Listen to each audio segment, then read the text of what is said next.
వర్యులు శ్రీ చంద్రబాబు నాయుడు గారు మాట్లాడాల్సిందిగా కోరుతున్నాం.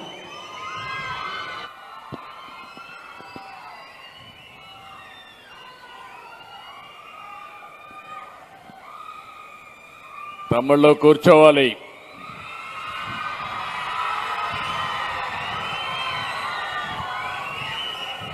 చాలా ఉత్సాహంగా ఉన్నారు.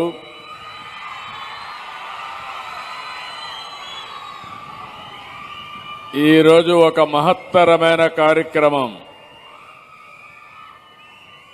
నూతన చరిత్ర శ్రీకారం చుట్టే కార్యక్రమానికి మనందరం భాగస్వాములు అవుతున్నాం. దయచేసి అందరూ కూర్చోవాలి, చెప్పింది వినాలి, మీరు అర్థం చేసుకోవాలి. ఇది నా కోసమో పవన్ కళ్యాణ్ గారి కోసం కాదు, ఈ రాష్ట్ర భవిష్యత్తు కోసం, భావితరాల భవిష్యత్తు కోసం ఆలోచించే కార్యక్రమం. ఈరోజు డిప్యూటీ సీఎం మిత్రులు గౌరవనీయులు పవన్ కళ్యాణ్ గారు, గౌరవనీయులు కేంద్ర మంత్రి పెమ్మసాని చంద్రశేఖర్ గారు, గౌరవనీయులు సహచర మంత్రివర్గ సభ్యులు పయ్యావుల కేశవ్ గారు, బీజేపీ నాయకులు గౌరవనీయులు కామినేని శ్రీనివాస్ గారు, స్థానిక శాసనసభ్యులు శ్రవణ్ కుమార్ గారు, ఎవరైతే మార్గదర్శులుగా వచ్చారో గౌరవనీయులు చైర్మన్ జయరాజ్ ఇస్పాత్ సజ్జన్ గోయింక గారు, ఎండి గ్రీన్కో గౌరవనీయులు అనిల్ చలమలశెట్టి గారు, ఎండి మెగా పివి కృష్ణారెడ్డి గారు, చీఫ్ సెక్రటరీ కె విజయానంద్ గారు, ఈరోజు బంగారు కుటుంబాలుగా ఎంపికైనటువంటి కడియం నరసింహస్వామి గారు, ఎమానుల్ గారు, వారి కుటుంబ సభ్యులు, ఫైనాన్స్ సెక్రటరీ పీయూష్ గోయల్ గారు, అదే మాదిరిగా ఈరోజు ఒక 600 మంది మార్గదర్శులు వచ్చారు. రాష్ట్రం నలుమూలల నుంచి దగ్గర ఒక 10,000 మంది బంగారు కుటుంబాలు వచ్చారు. పత్రికా విలేకరులకి, రాష్ట్రంలో ఈ కార్యక్రమాన్ని చూస్తున్నటువంటి ప్రజలందరికీ పేరు పేరున మనస్ఫూర్తిగా నా నమస్కారాలు, అభినందనలు, ధన్యవాదాలు. ఈరోజు ఉగాది అంటే మనందరికీ నూతన సంవత్సర వేడుక, తెలుగువారి మొదటి పండుగ. అలాంటి పండుగ రోజున ఏ కార్యక్రమమైనా చేస్తే జయప్రదం అవుతుంది. అందుకే ఆంధ్ర రాష్ట్రంలో పేదరికం లేని రాష్ట్రంగా చేయాలనే సంకల్పానికి ఈరోజు శ్రీకారం చుట్టానని చెప్పి కూడా నేను మీ అందరికీ తెలియజేస్తున్నా.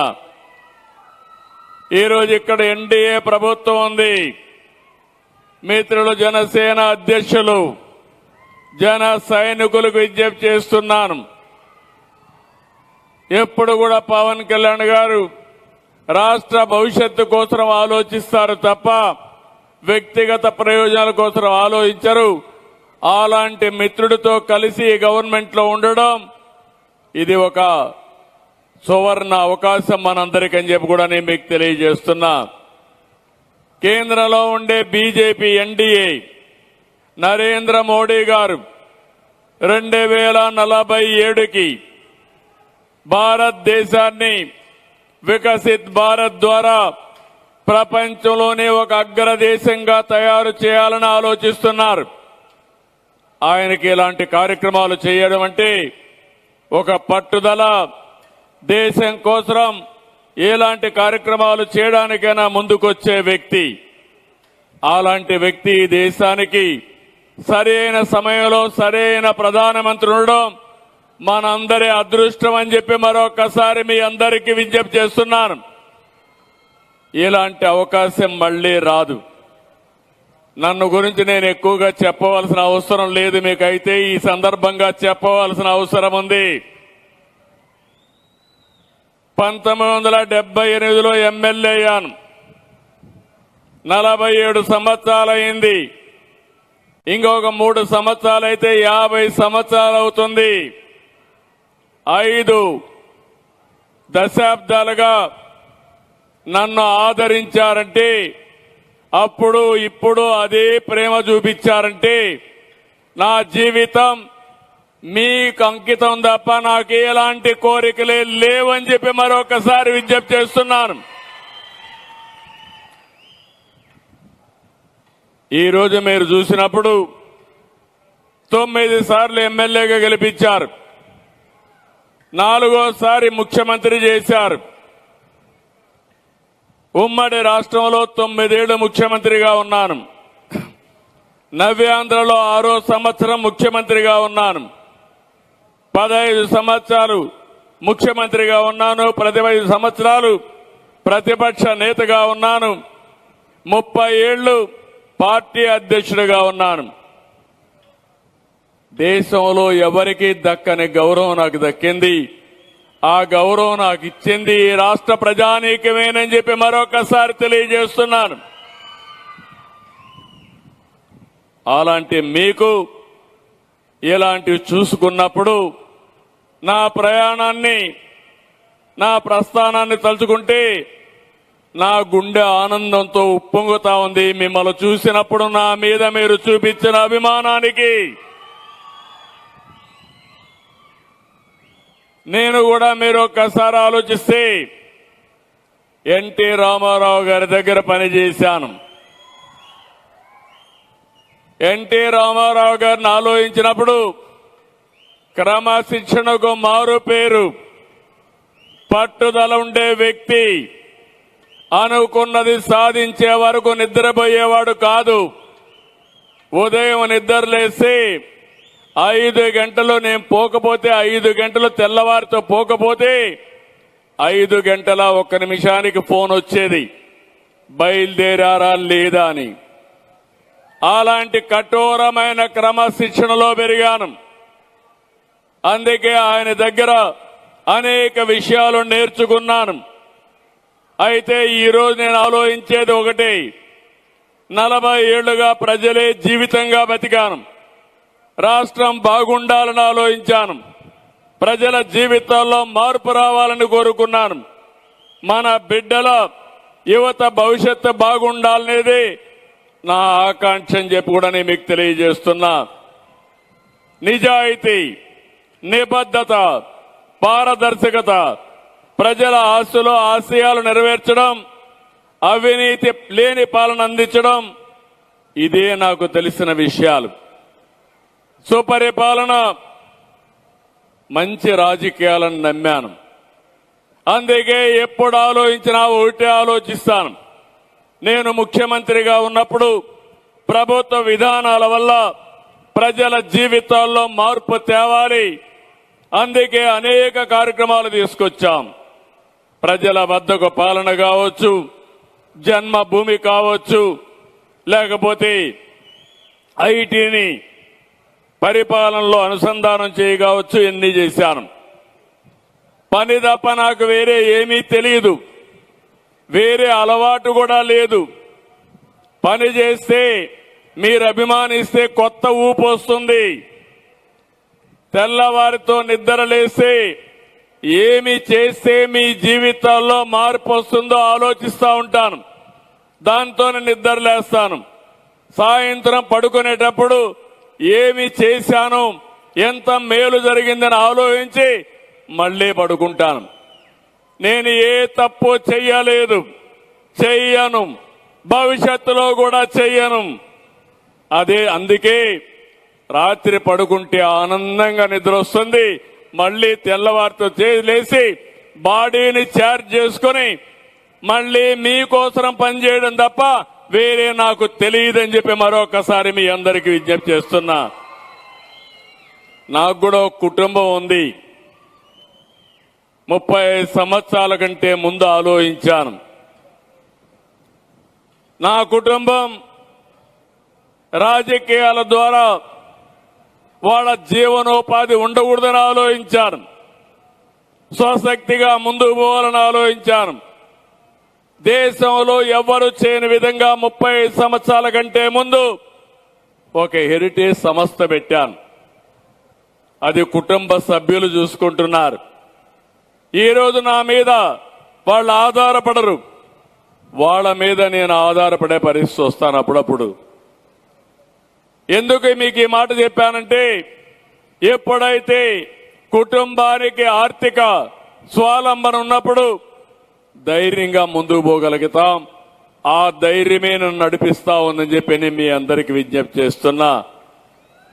మొట్టమొదటి రోజుల్లో మా సతీమణి ఎన్టీ రామారావు గారి కుమార్తె అయిన వ్యాపారానికి పోమంటే నాకు వ్యాపారాలు తెలియవు, నేను పోనన్నారు. నేను చెప్పాను, కాదు, నేను రాజకీయాల్లో ఉన్నాను, నేను ఫైనాన్స్ మినిస్టర్ అయ్యాను, ఈ సమయంలో నువ్వు పోకపోతే వేరే వాళ్ళని నమ్ముకుంటే ఇబ్బందులు వస్తాయి, వెళ్ళమంటే అతి కష్టం మీద వెళ్ళింది. అప్పట్లో లోకేష్ చిన్న చదువుకుంటున్నాడు. అప్పటి నుంచి వెళ్ళి కంపెనీని ఎక్కడికక్కడ నడిపించింది. నడిపించిన తర్వాత గర్వంగా చెప్పగలుగుతున్నా, ఆవిడ చేసిన పని విధానం వల్ల ఒక్క సంవత్సరం కూడా నష్టం రాకుండా, ఎలాంటి తప్పుడు పనులు చేయకుండా, ఎలాంటి ఫేవర్స్ తీసుకోకుండా 30 సంవత్సరాలుగా హెరిటేజ్ నడుస్తా ఉందంటే ఒక ప్రొఫెషనల్ కంపెనీగా అది ఆ కంపెనీ చూపించే సమర్థత. దాంతోనే కాదు, తెలుగుదేశం పార్టీ కార్యకర్తలు చాలా మంది ఇబ్బంది పడ్డారు, ప్రాణాలు పోగొట్టుకున్నారు. అలాంటప్పుడు నా మనసు చాలా బాధపడింది. నా కోసం తెలుగుదేశం పార్టీ జెండా మోసే కార్యకర్త ఈరోజు చనిపోయాడు, వాళ్ళ పిల్లలు అనాథలైపోయారు. నేను ఆదుకోకపోతే ఏమవుతారని ఆలోచించి ఎన్టీఆర్ మెమోరియల్ ట్రస్ట్ పెట్టి, ఆ ట్రస్ట్ ద్వారా ఎవరైతే యాక్సిడెంట్లు చనిపోయినా, రాజకీయ వైరాల వల్ల చనిపోయినా, చంపబడినా అలాంటి పిల్లల్ని చదివించి ప్రయోజకులు చేసిన పార్టీ తెలుగుదేశం పార్టీ. దానివల్ల వాళ్ళ జీవితాలు బాగుపడ్డాయి. మొదటి రోజుల్లో వాళ్ళు అడిగేవాళ్ళు నన్ను, మీరు చదువుకు, నేను పోయేవాడిని స్కూల్కి, ఎక్కువ సమయం వాళ్ళతో గడిపేవాడిని. జీవితంలో ఏమవుతావు ఇప్పుడు అడిగాను పిల్లల్ని, జీవితంలో ఏమవుతావు, ఏంటి నీ కోరికని అడిగారు. అదే మరి వాళ్ళు అడిగితే వాళ్ళు అనేవాళ్ళు, మా నాన్నను చంపిన వాడిని చంపిన తర్వాత ఏం చేయాలని ఆలోచిస్తానని ఆ పిల్లలు చెప్పేవాళ్ళు. అప్పుడు నేను వాళ్ళందరినీ కౌన్సిలింగ్ చేసేవాడిని. మీ నాన్నని చంపిన వాడు పాపాన వాడు పోతాడు, నువ్వు కూడా పనిచేస్తే నువ్వు జైలుకు పోతావు, నీ జీవితం బాగుపడదు, ఆలోచించమని కౌన్సిలింగ్ చేసి ఉన్నతమైన ఆశయాల కోసం చదువుకోమని చదివించి ఈరోజు బ్రహ్మాండంగా జీవితాల్లో సెటిల్ అయ్యారంటే అది నా కుటుంబ సభ్యులకు నేను చూపించిన చొరవ, తెలుగుదేశం పార్టీ కుటుంబ సభ్యులకి. ఈరోజు మీరు ఒక్కసారి చూస్తే సమాజంలో 78 సంవత్సరాలైన స్వాతంత్రం వచ్చి అంబేద్కర్ గారు రాజ్యాంగాన్ని రాశారు, రిజర్వేషన్లు పెట్టారు. స్వతంత్ర భారతదేశంలో స్వతంత్ర పౌరులుగా ఉండి మనం అభివృద్ధి అవుతామని ఆకాంక్షించారు. కానీ మనం ఆలోచించినంత అభివృద్ధి జరిగింది, కానీ అది కూడా 1991 నుంచే అభివృద్ధి అయ్యింది. ఇక్కడుండే మీరందరూ ఒక విషయం గుర్తుపెట్టుకోవాలి. మన తెలుగు బిడ్డ పివి నరసింహరావు గారు ఆర్థిక సంస్కరణలు తీసుకొచ్చి దేశం యొక్క దశ దిశ మార్చారు. అంత మునుపు ఏ పని చేయాలన్నా డబ్బులుండేది కాదు, అరాకొరా వచ్చేది. కానీ ఎన్టీ రామారావు గారిని ఒక్కసారి గుర్తుపెట్టుకుంటే ఒక మానవతావాదిగా ఆయన ప్రభుత్వానికి వచ్చిన వెంటనే డబ్బులున్నాయా లేదా అని చూడకుండా పేదవాళ్లకు సంక్షేమానికి శ్రీకారం చుట్టిన వ్యక్తి నందమూరి తారక రామారావు గారు. ₹2 కేజీ బియ్యం, పేదవాడికి శాశ్వత గృహ నిర్మాణం, రైతులను ఆదుకోవడానికి హెచ్పీకి ₹50కే కరెంటు, సగం ధరకే చీర దోవతి. దీనివల్ల నేతన్నకు ఉపాధి, పేదవాళ్లకు కట్టుకోవడానికి బట్ట. ఇలాంటివన్నీ చేసి ముందుకొచ్చారు ఆయన. అయితే ఇక్కడ వస్తే 91 నుంచి ఇప్పుడు పైనుండే వాళ్ళని ఎగ్జాంపుల్ చెప్పాను. కృష్ణారెడ్డి గారు ఉన్నారు, సునీల్ ఉన్నాడు, పక్కనే గోయంకా గారు ఉన్నారు. ఇక్కడే 500-600 మంది పారిశ్రామికవేత్తలు గాని సమాజం వల్ల పైకొచ్చిన వ్యక్తులు ఇక్కడే ఉన్నారు. వీళ్లు బాగుపడ్డారు. కానీ వీళ్లు సృష్టించిన సంపద వల్ల ప్రజలకు మెరుగైన సౌకర్యాలు వచ్చాయి. ఈరోజు మీరు ఒకసారి చూడండి, నేషనల్ హైవేస్ వచ్చాయి. ఒక ఆలోచన, ఒక చిన్న ఆలోచన. నేను మలేషియాకి వెళ్ళాను 96-97 ఆ ప్రాంతంలో. 2 కోట్ల జనాభా, బుడ్డ దేశం. ఆ 2 కోట్ల జనాభా ఉండే దేశం అప్పట్లోనే 8 లేన్ రోడ్డు ఉండేది. అది చూసిన తర్వాత 120 కోట్ల జనాభా భారతదేశం, మనకి ఇలాంటి రోడ్డు లేదని ఆనాటి ప్రధానమంత్రికి చెప్తే, ఎట్లా చేస్తామంటే నాకు వదిలిపెట్టమని నెల్లూరు నుంచి చెన్నై వరకు మొదటి రోడ్డు వేయించిన పార్టీ తెలుగుదేశం పార్టీ. అది గోల్డెన్ క్వాడ్రిలేటరల్ రోడ్డుగా 5 ఏళ్లు అయినాయి. ఆనాటి ప్రధానమంత్రి స్ఫూర్తితో, ఆయన దూరదృష్టితో ఈరోజు మీరు చూస్తే మొత్తం రహదారులన్నీ దశ దిశ మారాయి. అది ఒక నిర్ణయమే. ఇలాంటివి చాలా వచ్చాయి. కరెంటు విషయాల్లో సంస్కరణలు వచ్చాయి. ఎయిర్పోర్ట్లు ప్రైవేట్ పీపుల్ కట్టే పరిస్థితికి వచ్చారు. టెలికమ్యూనికేషన్ లో సంస్కరణలు వచ్చాయి. దీనివల్ల మీరు చూస్తే పేదవాళ్ళకు వస్తువులు వచ్చాయి. ఒకప్పుడు సెల్ఫ్ ఫోన్ అంటే ఓన్లీ డబ్బులుండేవారు ఊర్లో ఒకటి ఉండేది. ఒక ఊర్లో ఆ ఫోన్ కూడా ఉండేది కాదు. ఫోన్ రావాలంటే వారం రోజులు పట్టేది. వేరే దేశాల్లో ఉండే వాళ్ళతో మాట్లాడాలంటే అది అసాధ్యమైన పని. అలాంటివన్నీ ఉన్నప్పుడు ఆ రోజు చేసిన నిర్ణయం వల్ల మీరు ఒక్కసారి ఆలోచిస్తే ఈరోజు అందరి దగ్గర సెల్ ఫోన్లు ఉన్నాయి. ఈరోజు ఆ కుర్రాన్ని చూశాను.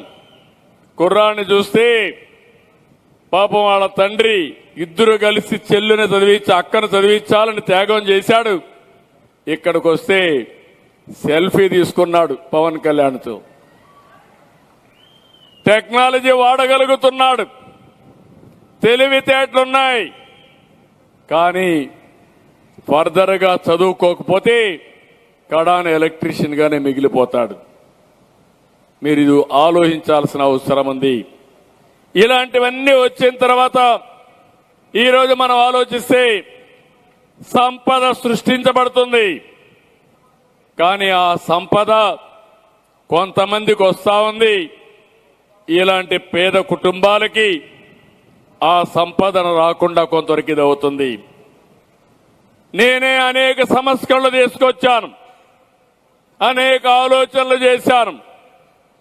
ఎన్నో వందల సంవత్సరాలు కాదు, 25 సంవత్సరాల కంటే ముందు మన పిల్లల భవిష్యత్తు బాగుండాలని ఐటీకి ప్రాధాన్యత ఇచ్చాను. ఎవరికి అర్థం కాలేదు, చెప్పాను, ఆచరించాను. 9 సంవత్సరాలు అదే పనిగా చెప్పాను. ఆ రోజు నేను తీసుకొచ్చిన సంస్థలు ఈరోజు చూస్తే తెలుగువారు బాగా చదువుకున్నారు, ఐటీలో ప్రాముఖ్యత పొందారు, విదేశాలకు వెళ్లారు.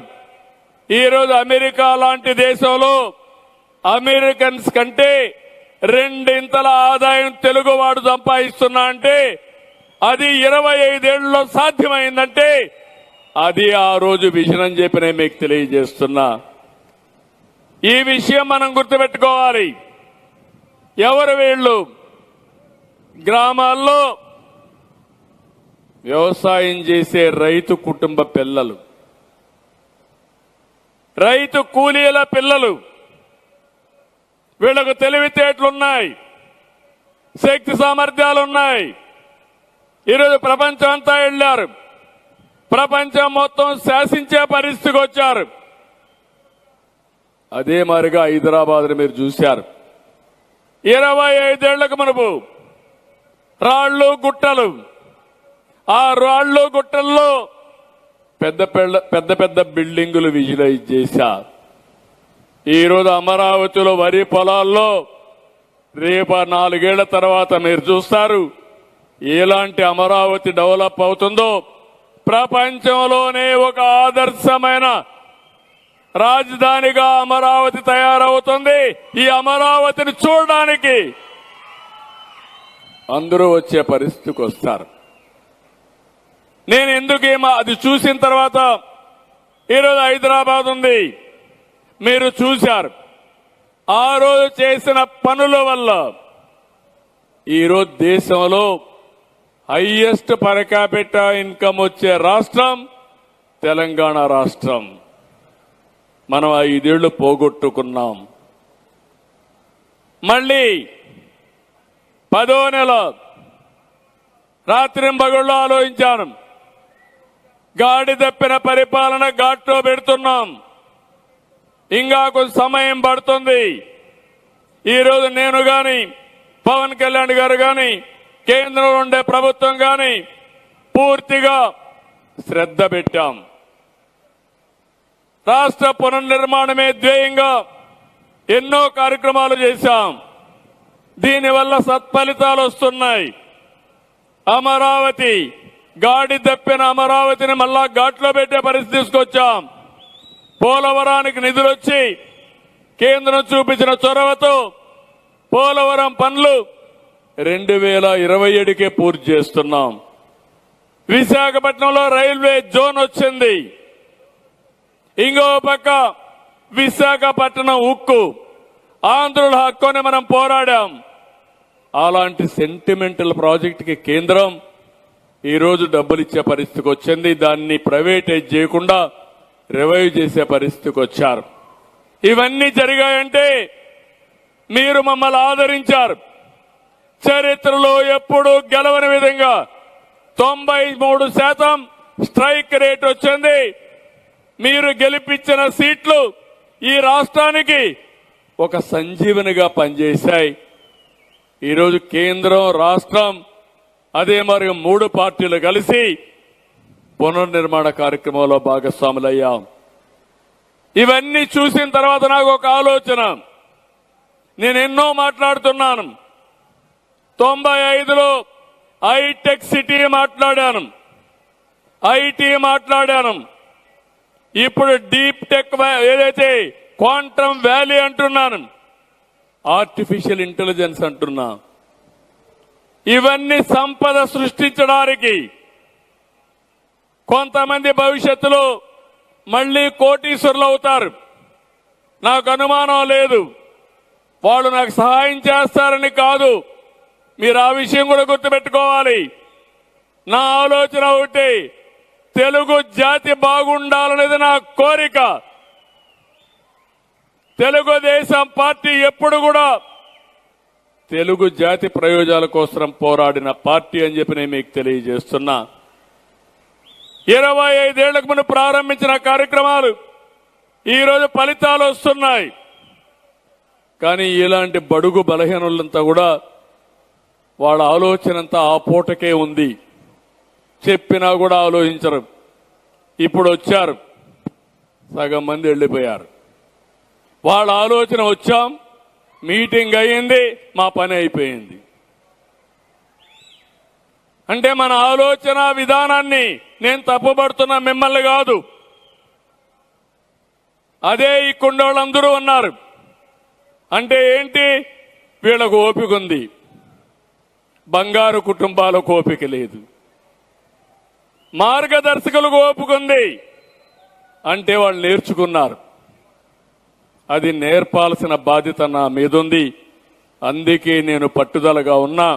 ఎట్టి పరిస్థితుల్లో వాళ్ళ జీవితాల్లో దారి చూపించే వరకు, జీవితాల్లో వెలుగు తీసుకొచ్చే వరకు నా ప్రయత్నాన్ని వదిలిపెట్టనని మరొకసారి విజ్ఞప్తి చేస్తున్నాం. ఇది ఇంతవరకు చాలా వచ్చాయి, మీరు గుర్తుపెట్టుకోవాలి. ఆర్థిక సంస్కరణల తర్వాత ప్రభుత్వం ప్రైవేట్ భాగస్వామ్యం వచ్చింది, అన్ని పనులైనాయి. ఈరోజు నేను ఎన్నోసార్లు ఆలోచించాను, వెలుగు తీసుకొచ్చాం. ఎప్పుడో సమైక్య ఆంధ్రప్రదేశ్లో పేదవాళ్ళను బాగు చేయాలని పోయాను. డాక్రా సంఘాలు నేనే పెట్టాను, నా మానస పుత్రిక.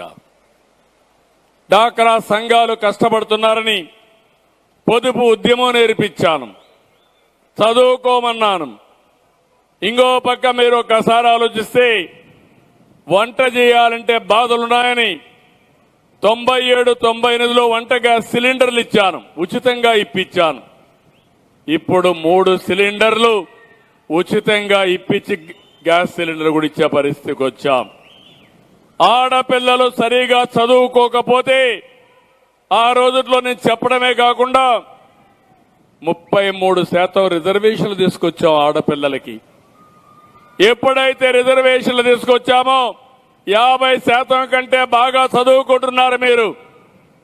ఇప్పుడు నేను ఎక్కడా పోతే ఎవరన్నా వస్తారు, భార్యాభర్త ఇద్దరు ఐటీలో పనిచేస్తారు. నేను అడుగుతున్నాను, భర్త ఆదాయం భార్య ఆదాయం అడిగినప్పుడు ఒకటే సమాచారం, 180% భార్యల ఆదాయం ఎక్కువ ఉందంటే అది మా ఆడబిడ్డలకుండే తెలివితేటలు. ఇది ఒకే ఒక నిర్ణయం. ఆ నిర్ణయం 33% రిజర్వేషన్లు. ఆర్టీసీ బస్సుల్లో కండక్టర్లుగా పనిచేస్తున్నారు. ఎప్పుడో చెప్పాను, అన్ని రంగాల్లో మీరు రాణిస్తారని. అందుకే 180% పనిచేయాలి, ఆడబిడ్డలు కూడా పని కల్పించాలి. గౌరవప్రదంగా ఉండాలంటే మీరు కూడా ఆర్థికంగా పైకి రావాలని ఆలోచిస్తున్నాను. నేను ఇక్కడికి వచ్చినప్పుడు మీరు ఒక విషయం నుండి ప్రజలందరూ గుర్తుపెట్టుకోవాల్సిన అవసరం ఉంది. ఇది ఒక వినూత్నమైన కార్యక్రమం, ఇది ఒక కొత్త ప్రయోగం.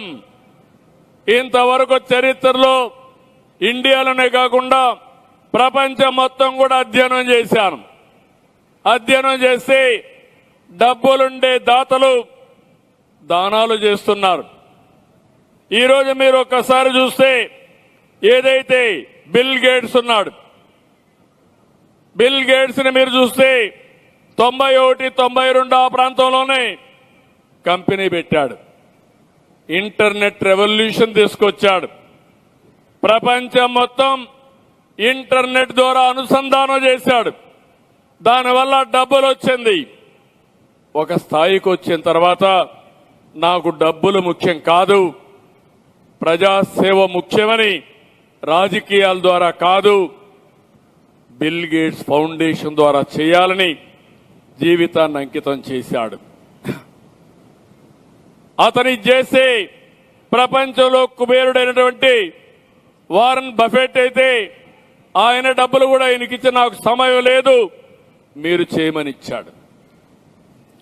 అదే మరి ప్రేమ్జీ ఉన్నారు, విప్రో అధినేత, కొన్ని వేల కోట్ల రూపాయలు చారిటీ ఖర్చు పెడుతున్నారు.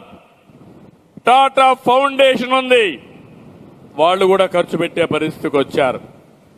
ప్రపంచంలో చాలా మంది ముందుకు వచ్చారు. ఇప్పుడు గవర్నమెంట్ కూడా సిఎస్ఆర్ పెట్టింది. వచ్చే లాభాల్లో 2% సేవాభావంతో ఇలాంటి కార్యక్రమాలు చేయాలి, చారిటీకి ఖర్చు పెట్టాలని తీసుకొచ్చారు. అయితే ఈరోజు పనులు చేస్తున్నారు. కొంతమంది ఆరోగ్య విషయంలో పనిచేస్తున్నారు, కొంతమంది పేదవాళ్లకు చదువు కోసం అక్కడక్కడ ఇస్తున్నారు. కొంతమంది వాతావరణం కోసం పనిచేస్తున్నారు.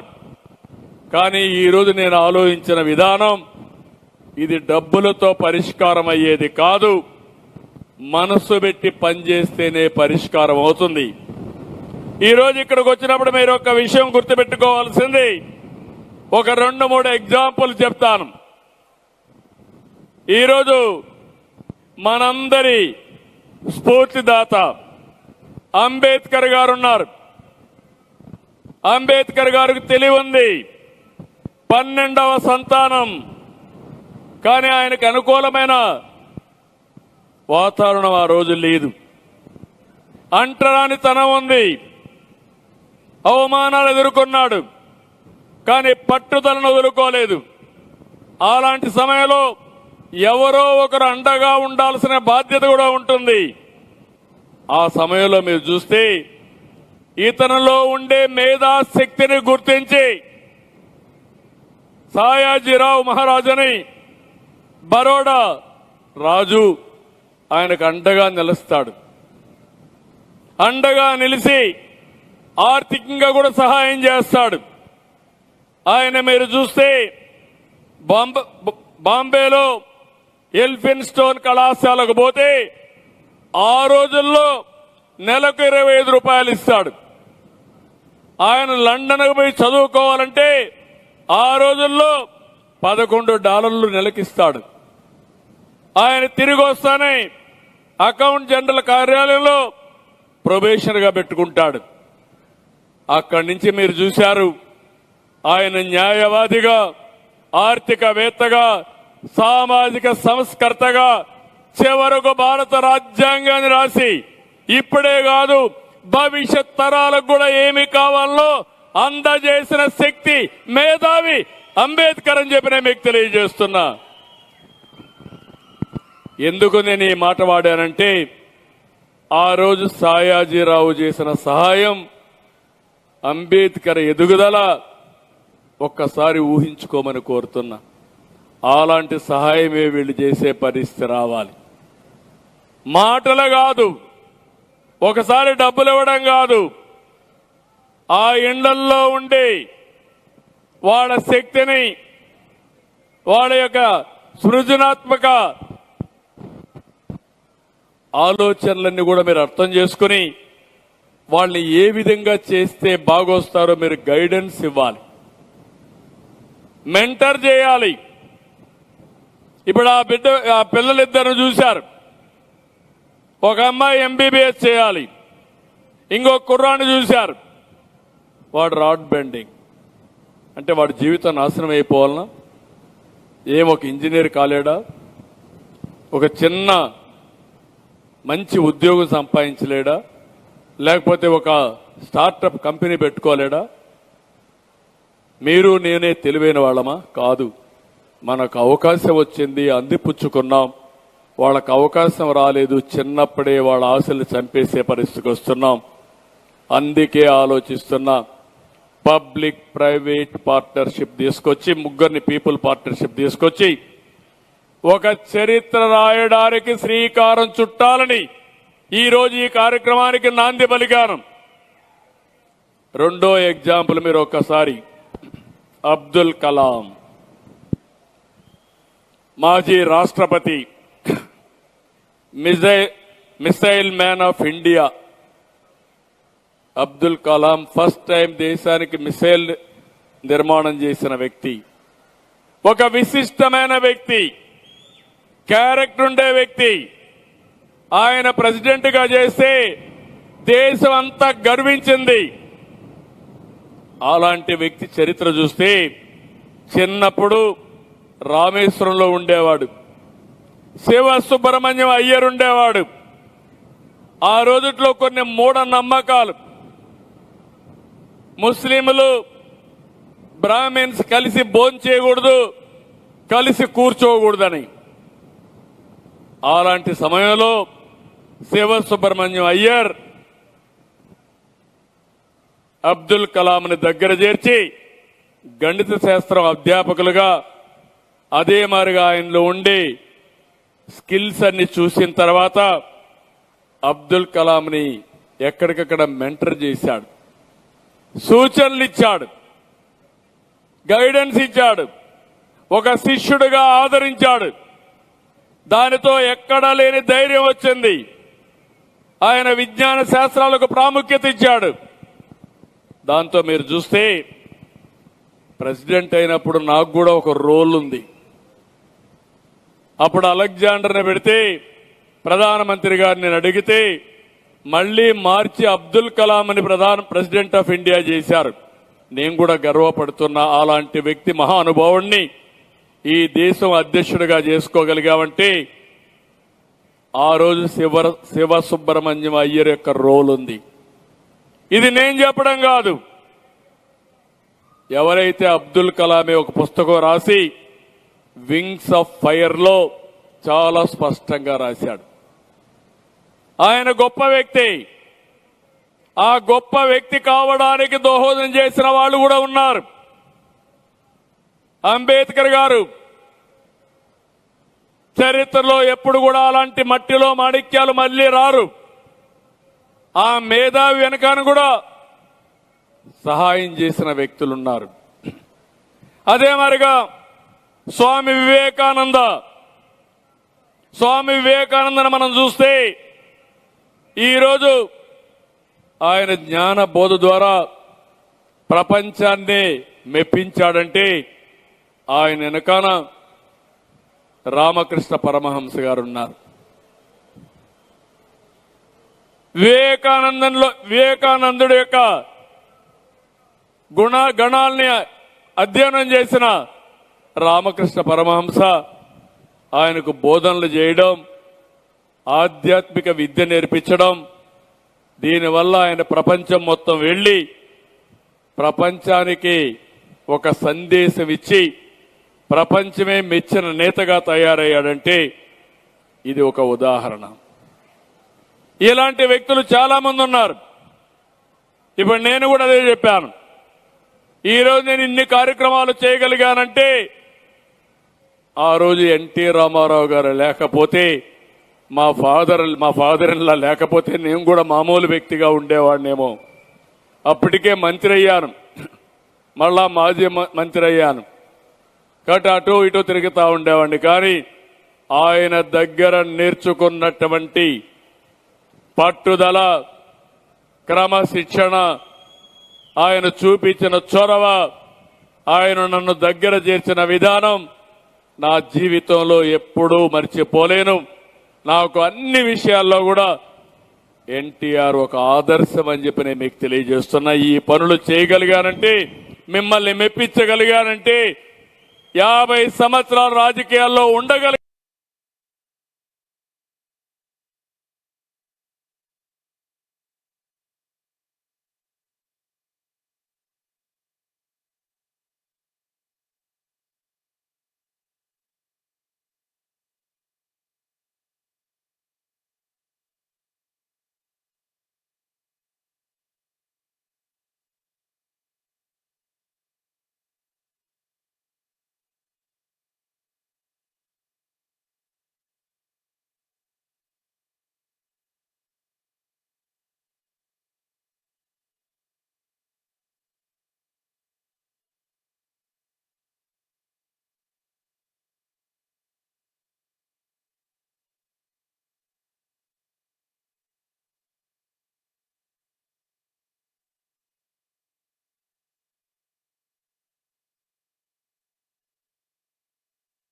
కూడా ఇన్ని సంస్కరణల ద్వారా, రాజ్యాంగంలో పెట్టిన రిజర్వేషన్ల ద్వారా, ప్రభుత్వం ఇచ్చే ఆర్థిక సహాయం వల్ల ఇప్పటికీ పైకి రాని కుటుంబాలు 20% ఈ ఇద్దరు కలిసి పనిచేయాల్సిన అవసరం ఉంది. అందుకే మార్గదర్శి, అందుకే బంగారు కుటుంబం. వాళ్లకు తెలివితేటలు లేక కాదు, తెలివితేటలున్నాయి. వాళ్ళు కూడా రాణించలేక కాదు, ఆదరణ లేక, ఆదరించే వాళ్ళు లేక. ఈరోజు ఈ పక్క నుండి వాళ్ళకి అవకాశాలు వచ్చాయి. ఆ అవకాశాన్ని అందిపుచ్చుకున్నారు, అడుగడుగు ముందుకు పోయారు. ఈరోజు ఉన్నత స్థాయికి చేరారు. ఎవరిచ్చారు మీకు ఈ అవకాశం? సమాజం ఇచ్చింది. ఇప్పటి కూడా సమాజంలో మనతో పుట్టిన మన బంధువులు గాని, మనతో పుట్టిన వ్యక్తులు గాని ఇంకా పేదరికంలో ఉన్నారు, చదువుకోలేకపోతున్నారు. ఆరోగ్య విషయంలో హాస్పిటల్లో ఖర్చులు వస్తే పెట్టుకోలేకపోతున్నారు. అందరితో సమానంగా మంచి ఇంట్లో ఉండలేకపోతున్నారు. ఇది మన బాధ్యత కాదా అని మిమ్మల్ని అడుగుతున్నాను. అందుకే నేను ఒక నిర్దిష్టమైన ప్రణాళికతో ముందుకు వచ్చాను. నాకు ఏ మాత్రం కూడా అనుమానం లేదు. నన్ను ఎగతాళి చేశారు. ఒకప్పుడు ఐటీ అంటే ఎగతాళి చేశారు. సెల్ ఫోన్ అంటే తిండి పెడుతుందని అడిగారు. ఇప్పుడు సెల్ ఫోన్ లేకపోతే భార్యాభర్త కూడా ఉండే పరిస్థితులు లేరు. వాళ్ళిద్దరు లేకపోయినా పర్వాలేదు కానీ సెల్ ఫోన్ కావాలనే పరిస్థితికి వచ్చారు. ఆ విషయాలను నేను మళ్లీ మాట్లాడతాను. ఇక్కడ నేను మీకు అందరికీ కోరేది, వాళ్ళకు కావాల్సింది ప్రజల్ని ఆస్తిగా తీసుకోవాలి. ఇప్పుడు నేను నరగారిని అడిగాను, మీకు భూమి ఉందా అని అడిగాను, మీకు ఆస్తి ఉందా అని అడిగాను, ఇల్లుందా అని అడిగాను, లేకపోతే మీరు ఏమైనా వ్యాపారాలు చేస్తారని అడిగాను. వాళ్ళ దగ్గర ఏమీ లేవు. కానీ నలుగురు పిల్లలు మాణిక్యాలు, మట్టిలో మాణిక్యాలు. ఆ పిల్లలు ఎవరు ఊహించారు? అబ్దుల్ కలాం లాంటి వ్యక్తులు కాలేరా అని అడుగుతున్నా, లేకుంటే కృష్ణారెడ్డి గారు లాంటి వ్యక్తులు కాలేరా అని అడుగుతున్నా. అందరూ కాలేకపోవచ్చు. ఒకప్పుడు కృష్ణారెడ్డి గారు కూడా ఒక రైతు కుటుంబంలో ఒక మారుమూల ప్రాంతంలో ఉండి ఆయన చెప్పాడు, ఇప్పుడు నేరుగా హైదరాబాద్కి పోయి చదివి ఉద్యోగం చేయలేను కాబట్టి వ్యాపారం చేస్తా, వ్యాపారం చేసి సక్సెస్ అయితే హైదరాబాద్ లో ఉంటా, లేకపోతే మా ఊరికి వచ్చి వ్యవసాయం చేసుకుంటా. అది రియల్ స్టోరీ. ఫెయిల్ అయింటే వాళ్ళ ఊరికి వచ్చి వ్యవసాయం చేసుకుంటే కృష్ణారెడ్డి అక్కడ కూర్చునేవాడు. అంతే కదా, ఇప్పుడు సక్సెస్ అయ్యాడు. ఇంకొక మాట కూడా గుర్తుపెట్టుకోవాలి, ప్రతి ఒక్కరూ డబ్బులుండే వాళ్ళందరూ వాళ్ళకంటే ఎక్కువ మీరు తినడంలా. మీ డబ్బులు మీకు చాలా సమస్యలు తెస్తున్నాయి. టెన్షన్, ఎట్లా కాపాడుకోవాలి ఈ ఆస్తులని, దాంతో లేనిపోని బీపీ షుగర్ వచ్చే పరిస్థితి వస్తా ఉంది. కొంతమంది దాన్ని కూడా ప్రాక్టీస్ చేసుకుంటున్నారు. రెండోది, మీరు సంపాదించినంత ట్రాన్స్ఫర్ తీసుకెళ్లరు ఆఫ్టర్ మీరు చనిపోయిన తర్వాత. Be clear. మీరు వదిలిపెట్టి పోయేది, అలెగ్జాండర్ చెప్పినట్టు, మీరు వదిలిపెట్టి పోయేది ఒక మంచి పేరు చేశారా, సమాజానికి ఉపయోగపడ్డారా, లేకపోతే మీ స్వార్థం కోసం బతికారా, ఇవే మిగులుతాయి. ఎక్కడ కూడా ఇంతవరకు అకౌంట్ ట్రాన్స్ఫర్ చేసే విధానం ఎక్కడా లేదు. చనిపోయిన తర్వాత మీ పిల్లలకి ఇచ్చేసి వెళ్తారు. వాళ్ళు ప్రయోజకులైతే ఆ ఆస్తులు కాపాడుకుంటారు, లేకపోతే ఆ ఆస్తుల్ని తగలబెడతారు. మనమే చూస్తున్నాం. ఒక జనరేషన్ బాగా చేస్తారు, రెండో జనరేషన్ ఆ ఆస్తులు మొత్తం పోగొట్టే పరిస్థితికి వచ్చారు. ఒక తండ్రికి పుట్టిన పిల్లలు తల్లిదండ్రులు ఇచ్చినటువంటి ఆస్తులు కూడా కాపాడలేని పరిస్థితిలో ఉన్నారు. అందుకే నేను మిమ్మల్ని అందరినీ ఇంకొక విషయం కూడా గుర్తుపెట్టుకోవాలి.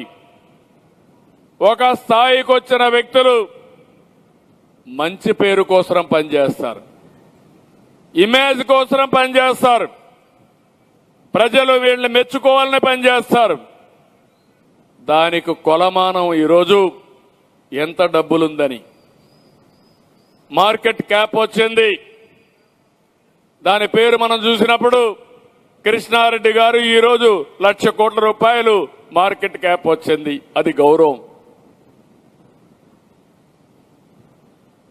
అదే మాదిరిగా గ్రీన్ కో అధినేత అనిల్ మరి సంపాదించాడు, గౌరవం.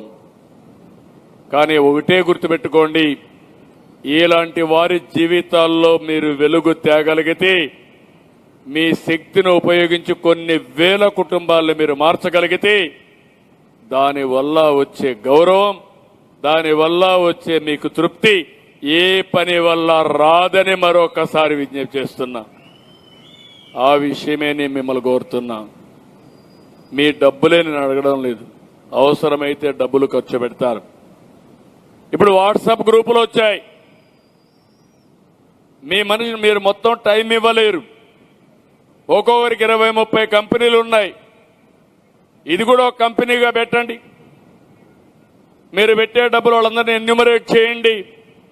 ఒక కంపెనీ లాభ నష్టాలు ఏ విధంగా చేయాలో మీరు స్ట్రాటజీస్ వర్కౌట్ చేస్తున్నారు. Marketing strategy, HR strategy, finance అన్ని కూడా, ప్రాఫిట్ లాస్ అన్ని కూడా. వీళ్ళ జీవితాల్లో మార్పు రావాలంటే ఏం చేయగలుగుతారో వర్కౌట్ చేయండి. ప్రతి ఒక్క కుటుంబానికి ఒక యాక్షన్ ప్లాన్ తయారు చేద్దాం. ఏఐ ఉంది, ఏఐ ద్వారా వాళ్ళ ఆస్తులవన్నీ చూసి ఒక విజన్ డాక్యుమెంట్ తయారు చేద్దాం. అది తయారు చేసిన తర్వాత వాళ్ళతో కూర్చోండి, వాళ్ళని కౌన్సిల్ చేయించండి. ఏం చేస్తే బాగుంటుందో మీరు చేసి వాళ్ళకి ఏ ఆలోచన వచ్చినా ఆ ఆలోచన మంచి ఆలోచన కాదా అని మీరు కూడా సలహాలు ఇస్తే ఆ సలహా వాళ్ళ జీవితాలను మారుస్తుంది. ఈరోజు ఒక్క విషయం గుర్తుపెట్టుకోవాలి. మన పిల్లల్ని, మన తెలుగు జాతిని తెలివైన జాతిగా మనం తయారు చేస్తే ఆటోమేటిక్ డబ్బులు వస్తాయి, వాళ్ళు సంపాదిస్తారు. నేను ఆ బాధ్యత మీకు అప్పచెప్తున్నా. ఈ ప్రభుత్వం ఒక మెంటర్గా ఉంటాం, మేము ఒక ఫెసిలిటేటర్గా ఉంటాం. మీరు వాళ్ళకి చేయాల్సింది, మేమిచ్చే డబ్బులన్నీ ఇస్తాం, మేమిచ్చే వస్తువులన్నీ ఇస్తాం, అందరికీ ఇంటి దాకా ఇస్తాం, అందరికీ ఇళ్లు కట్టిస్తాం, అందరికీ గ్యాస్ ఇస్తాం, అన్ని ఇండ్లకు నీళ్లు తీసిపెట్టి ట్యాప్ ద్వారా నీళ్లు ఇస్తాం, కరెంట్ ఇస్తాం, మరుగుదొడ్లు కట్టిస్తాం, ఇంటర్నెట్ ఇస్తాం, 7 వస్తువులు ఏం కావాలో అన్ని ఇస్తాం. అక్కడి నుంచి వాళ్ళ ఆదాయాన్ని పెంచి వాళ్ళ క్యారియర్ రూపకల్పన చేసే బాధ్యత మీదని మిమ్మల్ని అడుగుతున్నా. నేను గొంతెమ్మ కోరికలు కోరడం లేదు, మీకు కూడా బాధ్యత ఉంది. ఈ గౌరవం సమాజం ఇచ్చింది. నాకు 9 ఎన్నికల్లో ఓట్లేశారు. ఎవరికి రాని గౌరవం నాకు దక్కింది. తిరిగి ఈ సమాజం కోసం ఆలోచిస్తున్నా. అందుకని ఈ ఆలోచించి రాత్రి మగళ్ళు నాకు వచ్చిన ఆలోచన P4 తప్ప వేరే విధానం లేదు. ఇది రాబోయే రోజుల్లో ప్రపంచంలో ఎక్కడా చెయ్యలేదు. ఇది చేస్తే ఒక గేమ్ చేంజర్ అవుతుందనే ఉద్దేశంతో దీనికి వచ్చాను. ఒక హైటెక్ సిటీ కట్టినప్పుడు నేను వారాల తరబడి మేధావులు పిలిపించి చర్చలు చేసిన తర్వాత ఎల్ఎన్టీకి చెప్పి ఒక టవర్ కట్టాను. అది కూడా 14 నెలల్లో కట్టాను. 2 సంవత్సరాలు అడిగితే కాదన్నాను. అందుకే పవన్ కళ్యాణ్ గారు అప్పుడప్పుడు అంటా ఉంటారు, మేమంతా ఏరియాకు పోతే రాళ్లు లేకుంటే రెప్పలు, చెట్లు, ముళ్ల కమలు కనపడ్డాయని. మొన్నే ఎల్ఎన్టీ శ్రీనివాసన్ గారు వచ్చి చెప్పంటున్నాడు. నేను అక్కడికి పోయినప్పుడు చూశాను, మీరు చెప్పింది విన్నాను. నేను అక్కడికి పోతే పాములు కనపడ్డాయి. ఇక్కడికి ఎవరు వస్తారు, అనవసరంగా బిల్డింగ్ కడుతున్నారు, నా ఉద్యోగం పోతుందని నేను భయపడ్డాననే పరిస్థితికి వచ్చారు. అంటే నమ్మకం లేదు. అలాంటి నమ్మకం లేని యొక్క ఆలోచన ఈరోజు హైదరాబాద్ యొక్క దిశ మారిందంటే అది నేను ఆ రోజు ఆలోచించిన విధానం అని చెప్పి నేను మీకు తెలియజేస్తున్నా. నేను అందుకనే మిమ్మల్ని అందరిని అడుగుతున్నాను. ఇక్కడే ఎన్ఆర్ఐలు ఉన్నారు, వాళ్ళు కూడా ఇక్కడి నుంచి పైకి వచ్చిన వాళ్ళు అన్ని దేశాల్లో ఉన్నారు. ఇక్కడే ఒక పెద్ద ఎన్ఆర్ఐ కూడా ఉన్నాడు, మంత్రి, కేంద్ర మంత్రి. గుంటూరులో ప్రభుత్వ హాస్పిటల్లో చదువుకున్నాడు, డాక్టర్ అయ్యాడు, ఐటీ అందిపుచ్చుకున్నాడు, ఒక బ్రహ్మాండమైన కంపెనీ పెట్టాడు. ఇప్పుడు పార్లమెంట్ లో చూస్తే రిచెస్ట్ పార్లమెంట్ మెంబర్ ఎవరంటే లోక్సభలో మన పెంబసాని, ఈ లోకల్ ఎమ్మెల్యే. నీకు ఆ రోజు ఒక చిట్కా, ఒక మంచి ఆలోచన వచ్చింది. ఆ రోజు ఆలోచన అమలు చేశారు, డబ్బులు సంపాదించారు. ఇప్పుడు ప్రజలు మీకు ఓట్లేశారు.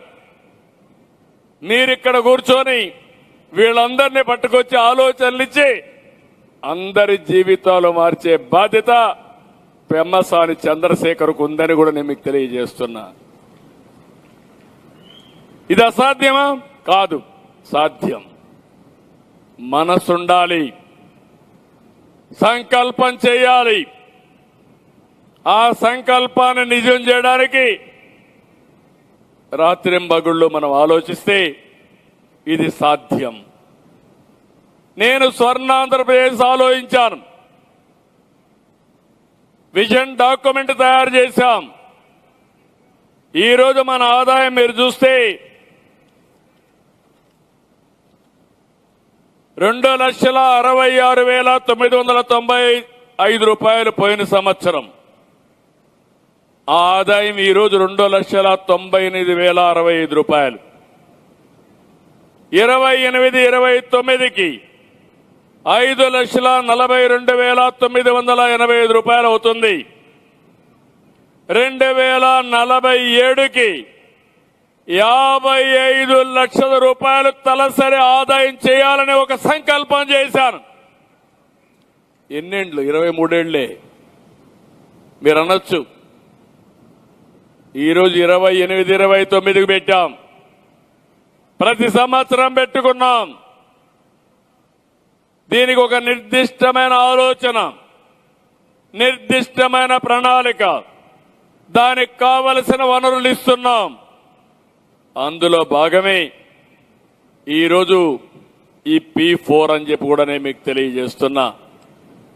అందుకని నేను ఒకే ఒక విషయం మిమ్మల్ని కోరుతున్నాను. ఇవన్నీ సాధ్యం కావాలంటే ప్రజల్లో ఒక ఆలోచన రావాలి. అదే మరిగా మనందరిలో కూడా దీని మీద ముందుకు పోవాలి. ఇది చేయాలనే పట్టుదల రావాల్సిన అవసరం ఉంది. నా సంకల్పం అయితే చాలా స్పష్టంగా ఉన్నాను.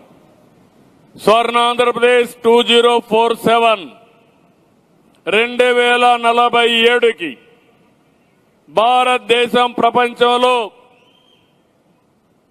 ఒకటి గాని రెండో అగ్రదేశంగా ఉంటుంది.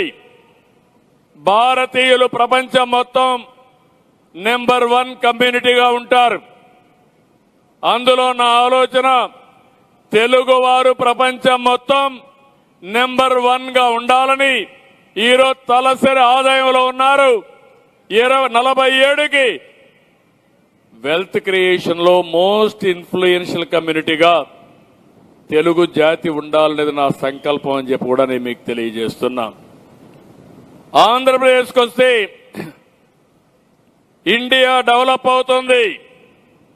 మనకి ఇబ్బందులు వచ్చాయి, అప్పులున్నాయి, కష్టపడతాం, ఇవన్నీ రీపే చేస్తాం, సంపద సృష్టిస్తాం. అందుకే నేను గాని మా మిత్రుడు గాని మేము ఆలోచించేది సంక్షేమ కార్యక్రమాలు ఇవ్వాలి, సంపద సృష్టించాలి, ఆదాయం పెంచాలి. పెంచిన ఆదాయం మళ్లీ సంక్షేమానికి ఖర్చు పెడుతూనే, ఇలాంటి కుటుంబాలని ఎంపవర్ చేస్తూనే మళ్ళా అభివృద్ధి ఖర్చు పెట్టాల్సిన అవసరం ఉంది. ఇవన్నీ సుపరిపాలన వల్ల సాధ్యం. లేకపోతే ఇవన్నీ మనం సాధించలేమని చెప్పి కూడా నేను మీకు తెలియజేస్తున్నా. ఇది చేసే సమయంలో స్వర్ణాంధ్రప్రదేశ్కి జీరో పావర్టీ P4 ఒక ఆయుధం, మార్గదర్శి, బంగారు కుటుంబం స్వర్ణాంధ్రప్రదేశ్. ఇది ఒక సైకిల్. అందుకే మిమ్మల్ని అందరినీ కోరుతున్నా. నన్ను చూశారు, ఇప్పటి వరకు నేను అనుకున్న ఏ ప్రణాళిక కూడా ఫెయిల్ కాలా. ఇప్పుడు కూడా దీనికి చాలా పగడ్బందీగా ఆలోచించాం. టెక్నాలజీ చాలా హ్యాండీగా వచ్చింది. రేపు వాళ్ళ పరిస్థితి ఏంటని ప్రతిరోజు నేను చూసే పరిస్థితి నా డాష్ బోర్డ్ లో వస్తుంది. కుటుంబం మొత్తం ఆ అబ్బాయి ఏం చదువుకుంటున్నాడో లేకపోతే అట్నే ఇంకా రాడ్ బెండింగ్కి వెళ్తాడా, ఆ అమ్మాయి ఎప్పుడు ఎంబీబీఎస్కి వస్తుందో అవన్నీ చూసే అవకాశాలు వస్తాయి. ఇవన్నీ చేసి ఆర్టిఫిషియల్ ఇంటెలిజెన్స్ కూడా ఉపయోగించుకొని ఎప్పటికప్పుడు బెస్ట్ ప్రాక్టీసెస్ ఉంటే ఏది పని చేస్తుంది ఏది పని చేయలో చూసుకున్న తర్వాత మార్గదర్శకులు గైడెన్స్ ఇస్తాం, బంగారు కుటుంబాలకు గైడెన్స్ ఇస్తాం. వాళ్ళు కూడా మానిటర్ చేసుకుంటారు, వాట్సాప్ గ్రూపులు పెట్టుకుంటారు. ఈరోజు చాలా మంది ఇక్కడ కూర్చున్నప్పుడు నేను చూస్తూ ఉంటాను, నా మీటింగ్లు కూడా ఒక సెల్ఫీలు తీయడమే కాకుండా ఎప్పటికప్పుడు మెసేజ్లు ఇంటికి పంపిస్తారు. టెక్నాలజీ యుగంలో ఏదైనా సాధ్యం. అందుకే మళ్ళీ చెప్తున్నా, ఈరోజు ప్రారంభం, తెలుగు ఉగాది రోజున ప్రారంభం. ఆగస్టు 15కంతా దీన్ని ఒక షేపుకు తీసుకొస్తాం. మళ్ళీ నెక్స్ట్ ఆగస్టు మన ఉగాది రోజున ఏం చేశామో ప్రగతి కూడా మీ ముందర పెట్టి ఎప్పటికప్పుడు సమీక్ష చేసే బాధ్యత, ముందుకు తీసుకుపోయే బాధ్యత మాదని మరొకసారి మీ అందరికీ విజ్ఞప్తి చేస్తున్నా. మార్గదర్శకులందరినీ కోరుతున్నా, మీరు సమాజం వల్ల పైకి వస్తున్నారు, మిమ్మల్ని అభినందిస్తున్నా, మనస్ఫూర్తిగా అభినందనలు. మీకు మాకు సమాజం పట్ల బాధ్యత ఉంది. మీ మేనేజ్మెంట్ బ్యాండ్విడ్త్ని బట్టి, మీకుండే వనరులు బట్టి, మీకుండే సమయాన్ని బట్టి ఒక ఆర్గనైజేషన్ క్రియేట్ చేసి కృష్ణారెడ్డి గారు ముందుకొచ్చి ఒక మండలం తీసుకున్నారు. కొంతమంది మండలం తీసుకోవచ్చు, కొంతమంది గ్రామాలు తీసుకోవచ్చు, కొంతమంది బంగారు కుటుంబాలని తీసుకోవచ్చు. మీ శక్తి మేరకు, మీ సమయం మేరకు, మీ వనరుల మేరకు మీరు టేకప్ చేయండి. మేము కూడా ఎప్పటికప్పుడు ఆలోచనలు ఇస్తాం. నేను చెప్పిందే పనిచేస్తుందని కాదు, ఆలోచన ఒకటే, జీరో పావర్టీ 29కి. మీకు అప్పచెప్పిన వాళ్ళందరూ కూడా అబవ్ పావర్టీ రావాలి. దానికి నామ్స్ ఉన్నాయి, సస్టైనబుల్ డెవలప్మెంట్ గోల్స్ ఉన్నాయి, తలసరి ఆదాయం ఉంది, కుటుంబం యాజ్ ఎ యూనిట్ ఉంది. అవి మానిటర్ చేస్తాం. ప్రతి సంవత్సరం ఎవరైతే బ్రహ్మాండంగా పనిచేస్తారో వాళ్ళకి అవార్డ్స్ ఇస్తాం, గుర్తిస్తాం. సమాజంలో బాగా పనిచేసిన వాళ్ళని మంచి ఒక బుకే ఇచ్చి, ఒక షాలు ఇచ్చి, ఒక మూమెంట్ ఇచ్చి సమాజంలో మీకు గుర్తింపిస్తే, ఈ గుర్తింపు రాష్ట్ర ప్రభుత్వం ఇచ్చే గుర్తింపు మీ డబ్బులతో రాదని కూడా మీకు తెలియజేస్తున్నా. ఇవన్నీ కూడా ఈ రోజు నుంచే ప్రారంభించి మనం ముందుకు పోతున్నాం. కాబట్టి నేను మళ్ళీ అందరికీ ఉండే 500 మంది 600 మంది వచ్చారు. చాలా మందిని పిలిచాం, కొంతమంది ఇంకా టైం కూడా తక్కువ ఉంది. రేపటి నుంచి ఆన్లైన్లో ఉంటాయి, మానిటర్ చేస్తాం.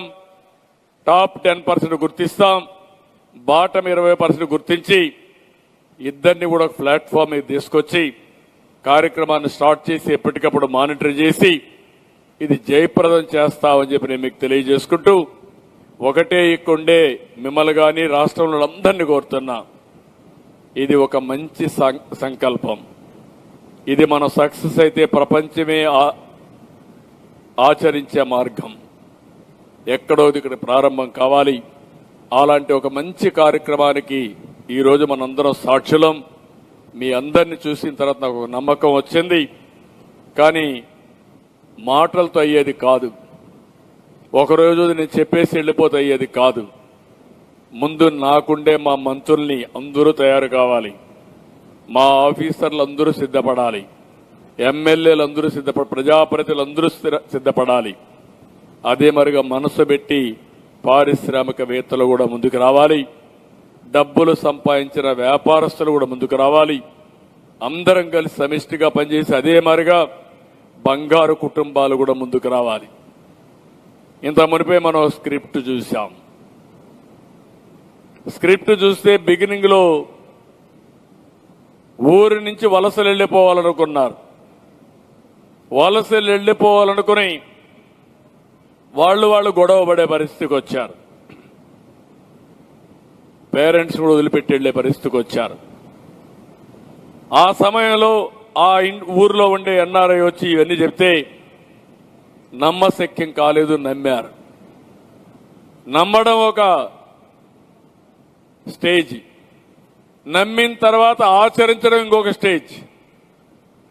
ఈరోజు మీరందరూ కూడా ఎందుకు సార్ మీకు ఈ పనులన్నీ, మాకేదో 10 రూపాయలు ఇచ్చేసి తీసుకెళ్లిపోతాం కదా, ఖర్చు పెట్టుకుంటాం కదా అనే ఆలోచన వస్తుంది.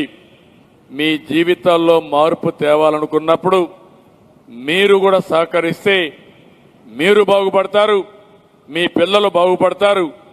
మీరు ఇప్పుడు బంగారు కుటుంబాలు కాకుండా రేపు మార్గదర్శులు అయ్యే పరిస్థితి ఆ పిల్లలకు వస్తుందని చెప్పి కూడా నేను మీకు తెలియజేస్తున్నా. అందుకే ఈ కార్యక్రమానికి అందరూ కూడా సహకరించవలసిందిగా మరొక్కసారి కోరుకుంటూ ఈరోజు మీరు చూపించినటువంటి చొరవకి అందరికీ నమస్కారాలు తెలియజేసుకుంటూ, నా జీవిత ఆశయం, నేను ఒక మిషన్ అప్రోచ్తో పోతున్నా. ఇది చేయగలిగితే నా జీవితం సార్థకం అవుతుంది. దానికోసం నేనే కాదు, మేమందరం కలిసి పనిచేస్తామని చెప్పి మరొకసారి తెలియజేసుకుంటూ అందరికీ నమస్కారాలు. జై Hind. Thank you sir, thank you so much. ఉన్నతమైన ఆశయం, సదాశయం, ఇంత గొప్ప ఈ